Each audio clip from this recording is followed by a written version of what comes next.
प्रश्न में यहाँ पे दिया है एक संख्या को 13 से विभक्त करने पर एक शेष बचता है। ठीक है, यदि भागफल को 5 से भाग दें तो 3 शेष बचता है। यदि इस संख्या को 65 से भाग दें तो शेषफल क्या होगा। ठीक है ना। तो देखो, बड़ा सवाल देख के घबराना नहीं, बहुत ही सिंपल तरीके से करेंगे। देखो, एक संख्या को, यहाँ से पहली लाइन, एक संख्या को 13 से विभक्त करने पर एक शेष बचता है।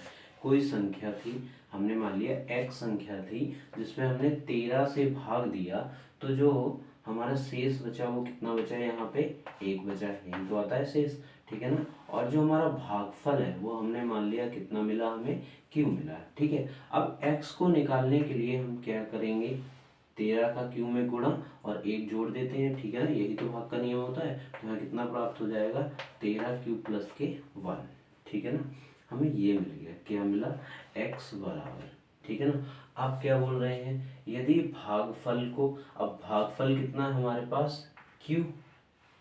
ठीक है ना, यदि भागफल को, यदि भागफल को 5 से भाग दिया जाए, यानी q में जो है कितने से भाग दिया, 5 से भाग दें, तो शेष 3 बचता है। अब शेष कितना बच गया, 3। ठीक है, तो हमने भी यहाँ मान लिया कि हमारा जो शेष बचा वो, सॉरी, जो भागफल बचा वो कितना बचा, p, और शेषफल दे रखा है कितना बच रहा है, 3। तो जब इसका समीकरण निकालेंगे तो क्या हो जाएगा, q बराबर, ठीक है ना, q बराबर कितना होगा, यहाँ पे वही रूल रहेगा भाग का कि इसका इसमें गुणा, तो 5p और प्लस के 3, यानी कि 5p प्लस के 3 आ गया। ठीक है ना। अब पूछा क्या गया है कि यदि इस संख्या को, ठीक है ना, अब जो संख्या आई है इस संख्या को 65 से भाग दें तो शेषफल क्या होगा। ठीक है ना।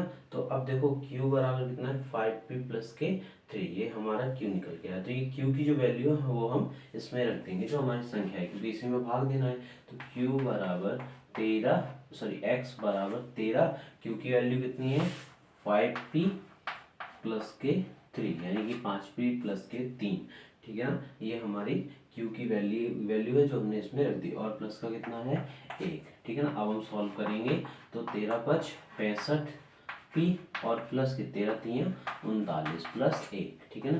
तो x बराबर 65p और प्लस 39 और 1 40। ठीक है ना। तो अब देखो, जब 65 से क्या पूछ गए थे, 65 से भाग दे, तो हाँ अगर 65 से भाग देंगे तो ये तो खत्म, तो शेष हमारा कितना बचेगा, शेषफल 40। ठीक है ना। तो हमारा ये शेषफल जो है वो कितना आ गया, 40।